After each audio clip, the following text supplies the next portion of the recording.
We are back at it doing the King Project. Thank you so much for enduring for the whole month of October 2017. We've got a couple days left in the month, and I just really appreciate you guys just letting me just give you my perspective and really a greater overview of some of the great things that Dr. King was able to get done in his legacy. Today's quote is like this: "Everything that we see is a shadow cast by that which we do not see." By Dr. Martin Luther King himself. Obviously, there another great one for us to really kind of marinate and let it kind of sink in a little bit.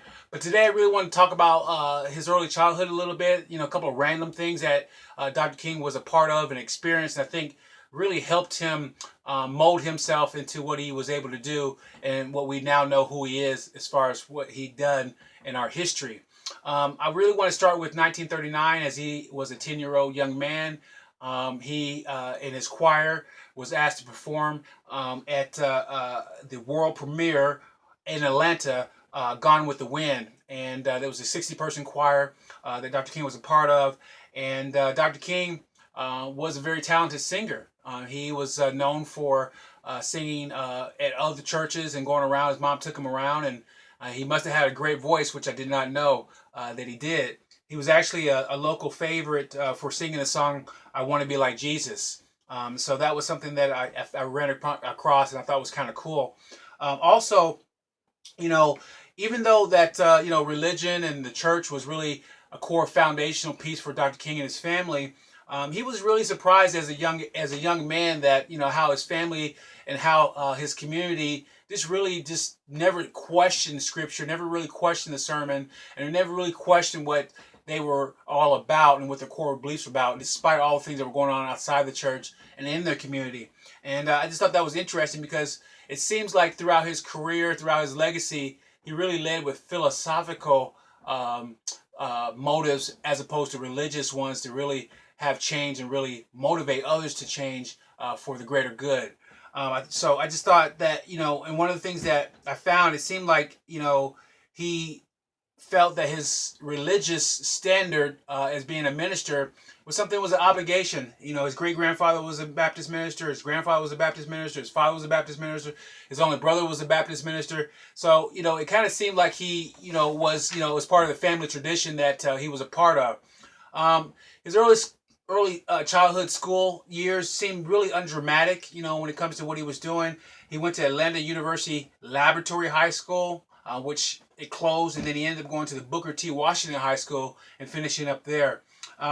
There's conflicting stories about kind of really like if they were wealthy or well-to-do within themselves, especially with his father being a pastor of Ebenezer Church and all that. But I found that he was a part of a Hunter Hills community, which was a pretty modest community. Not nothing really extravagant or not really anything poor. So it was kind of in between from what I can understand. But the environment, the people there were very, very religious, and that's really what led them mostly as far as how the community really had their moral standards come from. So, nevertheless, within this community in the Deep South, they still were victims of police brutality. They were victims of white supremacist Ku Klux Klan incidents, and Dr. King was a witness to that. He saw a couple of different occasions of that brutality and experienced it, and it really affected him deeply when it comes to who he was. His father was someone that is a very unique character. I know there's some stories out there about his abuse and his brutality when it comes to his discipline with Dr. King. But from what I can see, they really had a positive, productive relationship throughout Dr. King's adult lifetime, and he, as much as he could, even though he had opportunity to be a minister at other churches, he stayed strong with Ebenezer Church all the way up until his death, preaching every Sunday. So, I thought that was important to also point out about his father. His father was a great example of really doing some things that you wouldn't think he would get away with. There were a couple of different times that he was called boy, and his father really corrected the people, and he had some incidents with the police, and really stood strong about who he was and what he had to offer, and that really scared Dr. King. At the same time, it really was something that was unusual, and Dr. King himself never really found the courage to kind of really speak out in that way towards that type of hate and discrimination and segregational issues. He was someone that was really more of an observant, if you will, and really was on a philosophical understanding of trying to figure out how things worked and how to really address that. One of my favorite things about Dr. King was, when he was an adult, he talked about in one of his speeches, and I apologize, I can't remember exactly which one it was off the top of my head, but it was really about having the somebodyness to himself. And I just really love that word. I really love that concept.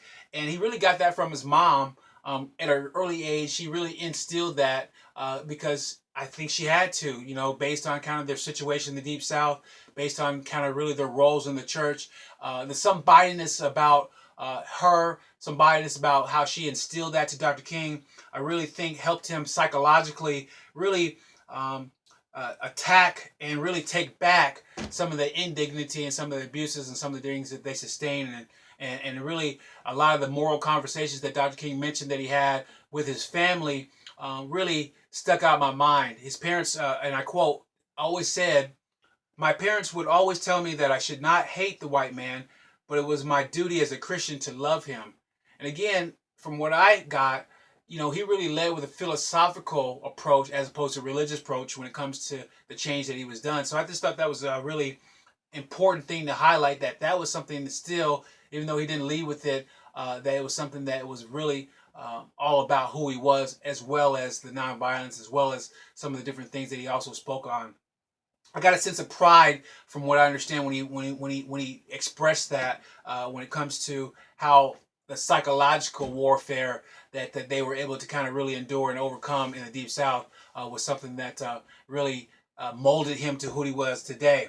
Another story I want to talk about, I think it's a popular one, but it was about when he gave a speech, and he was in a situation where he was talking about the Negro and the Constitution. And this was something that he did at 13 years old. And he gave this speech, and got done with it. And he got on the bus and was riding home. And then some whites got on top of the bus, got inside the bus, excuse me. And he had to give up his seat. He hesitated for a quick moment. And the bus driver yelled at him, ridiculed him, probably embarrassed him. And he got up and gave the seat to obviously the white person, the white lady that asked for the seat. And that was one of the few times that he really self-admitted that he was so angry and upset about what he was dealing with, and kind of how he had to go for 90 miles all the way home, standing up and watching someone else sit in his seat for no other reason than the fact that he was an African American in the Deep South. And I just really want to appreciate that, because that was really, I think, a great example of how he was able to have dignity and restraint, and how he infused that through all the stuff that he dealt with when he's going through the civil rights movement, all the abuses, all the police brutality, all the death threats, and all the lynchings, and all the different things, and how he took it back. He took back the psychological, I guess, destruction that a lot of people would crumble under when it comes to really speaking out and really advocating for others, and putting his life in total disregard for that. And I just really wanted to make sure that, I wanted to kind of get some seeds of where that came from, because it's important in my mind to really kind of understand that, because I'm telling you, from what this project has done for me mostly is really highlight how he was able to really face a lot of different things on the behalf of others. I mean, really have everything that he had held dear, and really be up in the air as far as the consequence. He admitted becoming a minister was really the best way to speak on some of these social issues and some of these problems.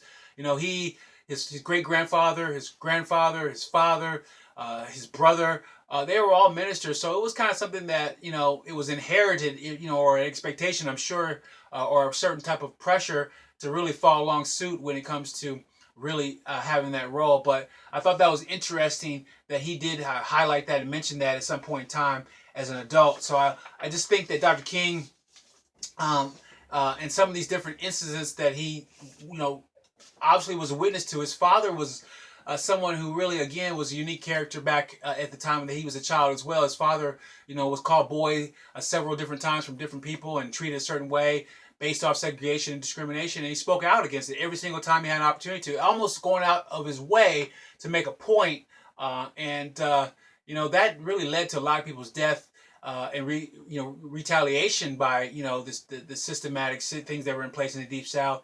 And it really goes to show you that Dr. King, even through his great grandparents in one of the other videos I did, they really really broke the norm, really broke the mainstream expectations of what it's supposed to be like in the South, the Deep South, and really just standing up for themselves, that moral character for themselves, that dignity that they had themselves within everything being taken away from them, everything being questioned about who they were and what their place was in this world.